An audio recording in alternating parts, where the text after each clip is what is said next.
नमस्कार दोस्तों, हर्षित द्विवेदी एजुकेशन में आपका स्वागत है। मेरा नाम है Vineet Sagar. Weekly mock questions for UPSC prelims. आज के इंपॉर्टेंट क्वेश्चंस कौन कौन सा है चेक करते हैं। Question number 1 map based question है। The country is located between the North Sea and the Baltic Sea. It is a Nordic country in the Northern Europe. It is a constitutionally unitary state that includes the autonomous territories of Faroe Islands and Greenland in the North Atlantic Ocean. About which country the statement refers to? Video pause कीजिए और answer बताइए। Now the answer is option C, Denmark. Very easy question दोस्तों। एक तो Greenland के बारे में इधर बताया हुआ था, तो मैक्सिमम लोगों ने आंसर दिया ही होगा। ये देखिए दोस्तों, ये है डेनमार्क का मैप। वेस्टर्न साइड में नॉर्थ सी है, ईस्टर्न साइड में बाल्टिक सी है। Denmark is very important. Recently हमारा प्राइम मिनिस्टर विजिट भी किए थे। वैसे Denmark is one of the Nordic country. Nordic countries कौन कौन से आपको मालूम ही होगा। Norway, Sweden, Denmark, Finland, Iceland, ये सब आते हैं। अगला question, consider the following statements. Which of the above statements is और आर करेक्ट। वीडियो पॉज कीजिए और आंसर बताइए। Now the answer is option A, one only.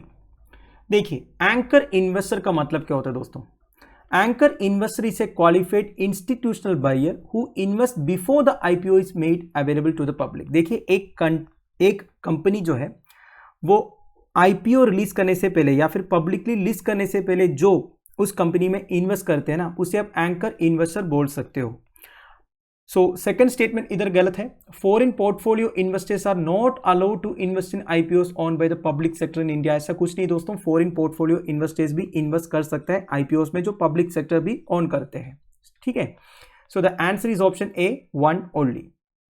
वैसे फॉरेन पोर्टफोलियो इन्वेस्टर्स के लिए कुछ क्राइटेरिया है जो हमारा फॉरेन एक्सचेंज मैनेजमेंट एक्ट में भी लिखा हुआ है। थोड़ा सा वाइड टॉपिक है, अगर टाइम मिले तो और एक वीडियो में मैं आपको समझाऊंगा। So here the answer is option A, one only. Question number 3. Consider the following statements regarding Pradhanmantri street vendors Atmanirbhar Nidhi PM SVANidhi. Which of the statements given above are correct? Video post कीजिए और आंसर बताइए। Now the answer is option C, 1 and 3 only. Statement 1 क्या कह रहा है? It aims to provide affordable loans to street vendors. Very very correct. Statement 3 क्या है? The scheme is under the aegis of Ministry of Housing and Urban Affairs. ये भी सही है। अब स्टेटमेंट 2 देखिए। An interest subsidy of 7% per annum will be credited to the bank accounts of beneficiaries through direct debit transfer if they show incremental profit on their investment for every 6 months. देखिए, आप खुद imagine करके देखिए दोस्तों, ऐसे कभी कोई government scheme होगा क्या? वो भी स्ट्रीट वेंडर्स को दे रहा है, मतलब वो प्रॉफिट बना के दिखाना है तब जाके उन्हें सब्सिडी देगा। ऐसा कुछ नहीं है दोस्तों। ठीक है, अगर ठीक से ईएमआई भर रहा है टाइम पे तो इन्हें इंटरेस्ट सब्सिडी मिल जाएगा 7% का। पूरे डिटेल्स इधर लिखा हुआ है दोस्तों, पढ़ लीजिएगा। Question number 4, consider the following statements regarding high court जज। Very easy question, video post कीजिए, आंसर बताइए। Now the answer is option D, neither one nor two. क्या लिखा है दोस्तों? A person who is a distinguished jurist in the opinion of president can be appointed as the जज of the high court. ऐसे high court जज के qualifications में नहीं लिखा हुआ है। क्या क्या लिखा हुआ है? He should be a citizen of India, he should have held a judicial office in the territory of India for 10 years. तीसरा, he should have been an advocate of a high court और high courts in succession for 10 years. ये 3 criteria लिखा हुआ है। बाकी ये जो पहला वाला है ये गलत है। फिर क्या लिखा है? गवर्नर अपॉइंट करता है करके। ये तो आप सबको मालूम है दोस्तों, प्रेसिडेंट अपॉइंट करते हैं। So answer is option D, neither one nor two. Question number 5, consider the following statements regarding anabolic steroids. Video post कीजिए और आंसर बताइए। Now the answer is option D, neither one nor two. देखिए, जो लोग 3 second के अंदर question नहीं पढ़ पा रहे हैं वो पॉज करके आराम से पढ़ लीजिएगा, कोई जल्दी नहीं है। मुझे ये वीडियो जल्दी खत्म करना है, इसलिए मैं थोड़ा जल्दी जा रहा हूँ। ठीक है दोस्तों। नाउ क्या लिखा है? दोनों स्टेटमेंट गलत है। सबसे पहले ये अनाबोलिक स्टीरॉइड्स का मतलब क्या होता है? They are essentially lab made versions of the male hormone testosterone and have a similar effect of increasing muscle mass. देखिए, कुछ सेलिब्रिटीज करते हैं, कुछ बॉडी बिल्डर्स करते हैं, स्टीरॉइड्स यूज करते हैं ना, इसे अनाबोलिक स्टीरॉइड्स बोलते हैं। ये बेसिकली हमारा जो मेल हार्मोन टेस्टोस्टेरोन है ना, इसका लैब मेड वर्जन है, मतलब वही स्टीरॉइड्स को लैब में बनाते हैं, इसे अनाबोलिक स्टीरॉइड्स बोलते हैं। ठीक है, अब अनाबोलिक स्टीरॉइड्स यूज करने से एक पर्सन में मेल कैरेक्टरिस्टिक्स इंक्रीज होता है, लाइक फेशियल हेयर बढ़ता है, डीपर वॉइस हो जाता है कि नहीं। स्टेटमेंट 2 भी गलत है। क्या लिखा है? There are very different from steroids that are prescribed by doctors for inflammation, severe autoimmune disease etcetera. देखिए, अगर आप कोई डिसीज क्योर होने के लिए डॉक्टर के पास जाते हो, वो भी आपको स्टेरॉइड्स देते हैं, है कि नहीं। और वो स्टेरॉइड्स और ये एनाबॉलिक स्टेरॉइड्स बिल्कुल अलग है। ये जो स्टेरॉइड्स डॉक्टर्स देते हैं उन्हें आप कोर्टिकोस्टेरॉइड्स बोल सकते हो, and they are lab made molecules that mimic the action of A hormone called cortisol. ठीक है, अब ज्यादा डीप जाने की जरूरत नहीं है, बस आप यही समझ लीजिएगा anabolic steroids and normal steroids का डिफरेंस क्या है। ठीक है, so the answer is option D, neither 1 nor 2. Question number 6, जिवाला, a loan scheme for inmates serving sentences in jails was launched by which of the following states? देखिए, मेरी pronunciation गलत हो सकता है, मैंने पढ़ा जिवाला, हो सकता है और कुछ होगा, माफ कीजिएगा। आंसर बताने की कोशिश कीजिए। Now the answer is option A, Maharashtra. ये न्यूज़ हमने डेली न्यूज़ या डेली वन लाइनर्स में कवर किया था। देखिए, इसमें क्या है, लोन दिया जाएगा इनमेट्स को जो जेल में बंद है उनके लिए। ठीक है, बेसिकली इनकी जो फैमिली है उनके लिए दिया जाएगा। It is being offered by Maharashtra state cooperative bank. It is a loan scheme for inmate serving sentences in jails across Maharashtra. तो केवल महाराष्ट्र के लिए है और 50,000 का लोन दिया जाएगा, 7% इंटरेस्ट रेट है, और 1% will be given back to the system as a contribution to the prisoners welfare fund. देखिए, ये जो बैंक इंटरेस्ट अर्न करते हैं ना, उसका 1% प्रिजनर्स वेलफेयर फंड में भी देना पड़ेगा। और ये लोन की एक स्पेशलिटी ये है, इसके लिए कोई गारंटर या मॉर्गेज देने की जरूरत नहीं है। ठीक है, नाउ अगला question number 7, consider the following statements regarding shigellosis. अब इसका भी प्रोनाउंसिएशन गलत हो सकता है दोस्तों, सॉरी फॉर दैट। समझ गए ना, शिगलोसिस के बारे में एक वीडियो मैंने बनाया था करीब 2 दिन पहले, तो आंसर बताने की कोशिश कीजिए। Now the answer is option B, 2 only. देखिए, रीजनली केरला में 16 साल की एक लड़की का डेथ हुआ था शिगलोसिस की वजह से। सबसे पहला स्टेटमेंट गलत है दोस्तों, ये बैक्टीरियल डिसीज है। ठीक है, बैक्टीरिया की वजह से होता है, एंड बैक्टीरिया का नाम भी मैंने उस वीडियो में बताया है, आप पढ़ लीजिएगा। हाशिद उद्दीन नाम के साथ सर्च कीजिए शिगलोसिस करके, आपको वो वीडियो मिल जाएगा। काफ़ी डिटेल्ड तरीके से मैंने वो बताया है शिगलोसिस के बारे में। नाउ स्टेटमेंट 2 सही है। It is generally transmitted through contaminated food, water और through person to person contact. जैसे कॉलरा, डिसेंट्री, ये सब होता है ना दोस्तों, वैसे ही शिगलोसिस भी होता है।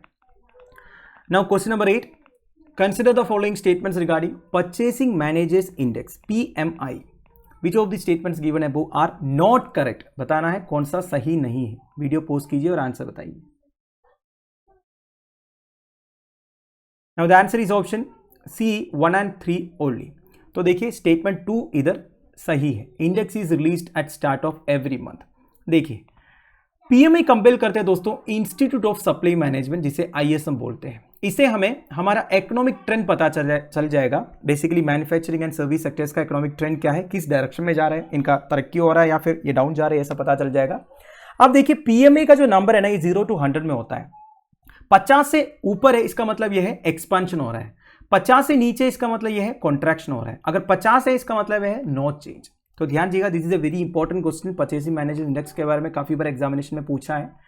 सो ये जो स्टेटमेंट 3 लिखा है ना, ये उल्टा लिखा है। ठीक है, ये लिखा है PMI above 100 points. Above 100 points का PMI होता ही नहीं। ठीक है, तो ये स्टेटमेंट बिल्कुल गलत है। Question number 9, consider the following statements regarding splinter net. Video post कीजिए और आंसर बताइए। Now the answer is option C, both 1 and 2। दोनों स्टेटमेंट सही है। देखिए, स्प्लिंटर नेट का मतलब क्या होता है दोस्तों? It is the process that is intended to filter content in the internet for political purposes. Political purposes के लिए जब इंटरनेट कंटेंट को आप फिल्टर करते हो ना, कुछ साइट्स को ब्लॉक करते हो, कुछ साइट्स को बैन करते हो, ये सारे जो प्रोसेस है इसे स्प्लिंटर नेट बोलते हैं। ठीक है, and obviously it limits citizens access to data and forces business to keep data within borders. ठीक है, मतलब सिटीजन का जो एक्सेस टू डाटा है ऑब्वियसली इसे वो लिमिट करेगा, क्योंकि हम कुछ साइट्स को एक्सेस ही नहीं कर पाएंगे। गवर्नमेंट जो चाहेंगे वही साइट्स हम करेंगे, है कि नहीं। तो यह है स्प्लिंटर नेट वाला प्रोसेस। ये आप ध्यान दीजिएगा, this is an important term. कुछ डिटेल्स इधर लिखा हुआ है, आप पढ़ सकते हो। इसे कभी कभी साइबर बाल्कनाइजेशन और इंटरनेट बाल्कनाइजेशन भी बोलते हैं। ठीक है, question number 10, national open access registry is an integrated platform accessible to all stakeholders in the power sector including open access customers, both sellers, buyers, power traders, power exchanges, national, regional, state, load dispatch centers and others. The platform is operated by which of the following entities? Video post कीजिए, आराम से question और एक बार पढ़ लीजिए, फिर answer बताने की कोशिश कीजिए.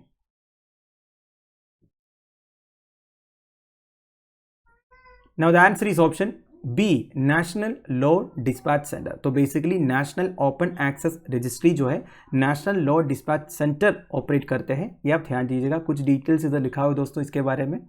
देखिए, national load dispatch centre is operated by power system operation corporation limited, जिसे पोसोको बोलते हैं, and it is the nodal agency for implementation and operation of national open access registry. ठीक है, बाकी डिटेल्स आप पढ़ लीजिएगा दोस्तों. बेसिकली एक इंटीग्रेटेड प्लेटफॉर्म है जिसमें जितने स्टेक होल्डर्स है पावर सेक्टर में, पावर ट्रेडर्स जो हो गया, पावर एक्सचेंजेस हो गया, ये सारे एक्सेस कर सकता है. ठीक है, so the answer is option B, national load dispatch centre.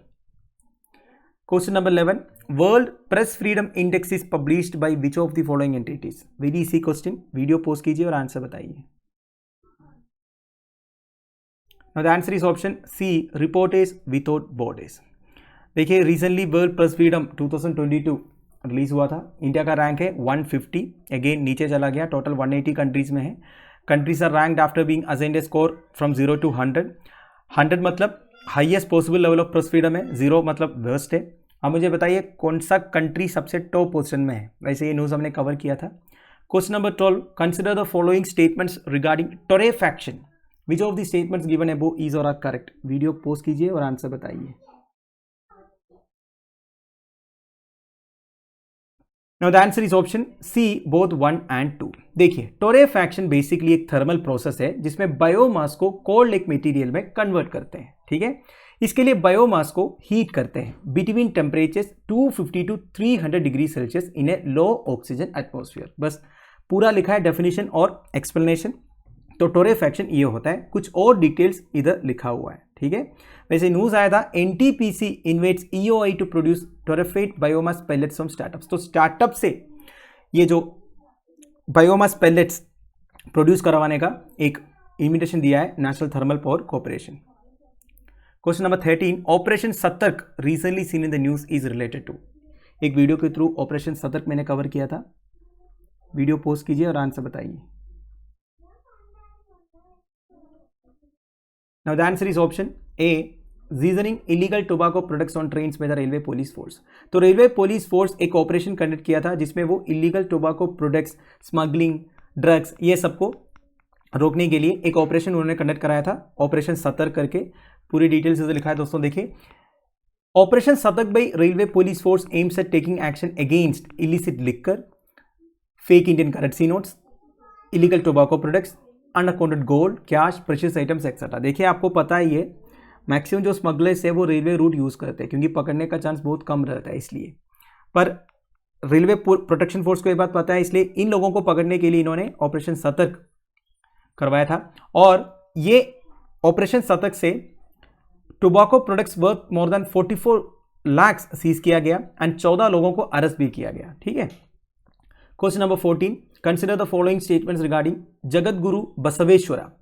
Video post कीजिए और आंसर बताइए. Now the answer is option A, 1 only. देखिए, कर्नाटका स्टेट के लिए Jagat Guru Basaveshwara very important personality है. So he was a Lingayat saint during the reign of Kalachuri dynasty. This is very correct. Second statement गलत है दोस्तों.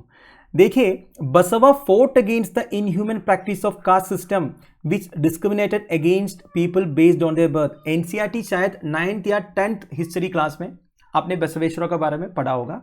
He was against caste system. ठीक है, तो इधर लिखा है ही अपहोल्डेड द कास्ट सिस्टम. ये बिल्कुल सॉरी, अपहोल्डेड नहीं, अपहेल्ड द कास्ट सिस्टम, ये गलत है. तो स्टेटमेंट 1 इज करेक्ट.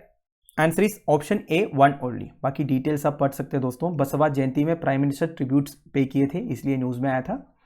तो ये कालाचूरा डिनास्टी के बारे में आपको पता होनी चाहिए. He is also known as Bhakti Bhandari. ठीक है, या फिर बसवेश्वरा भी बोलते हैं, लॉर्ड बसवा भी बोलते हैं. लास्ट क्वेश्चन अगेन एक मैप बेस्ड क्वेश्चन है.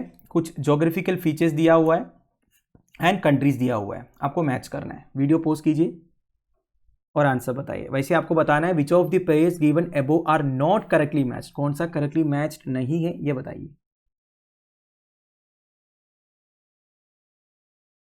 Now the answer is option B 2 and 3 only, मतलब black forest is in Germany. देखिए, गल्फ ऑफ गनोवा इटली में है, सायन माउंटेन्स रशिया में है, ब्लैक फॉरेस्ट ऑब्वियसली जर्मनी में है। ठीक है, अब न्यूज में क्यों आया था? Joint declaration of intent on forest landscape restoration between India and Germany virtually sign हुआ था। वैसे आपको पता है prime minister of India recently Germany, Denmark वगैरह गए थे, फ्रांस भी गए थे, तो तब काफी सारे बाइलैटरल एग्रीमेंट साइन हुआ है, उसमें से एक है joint declaration of intent on forest landscape restoration. ठीक है, तो ये सब इंपॉर्टेंट ज्योग्राफिकल फीचर्स है, ध्यान दीजिएगा।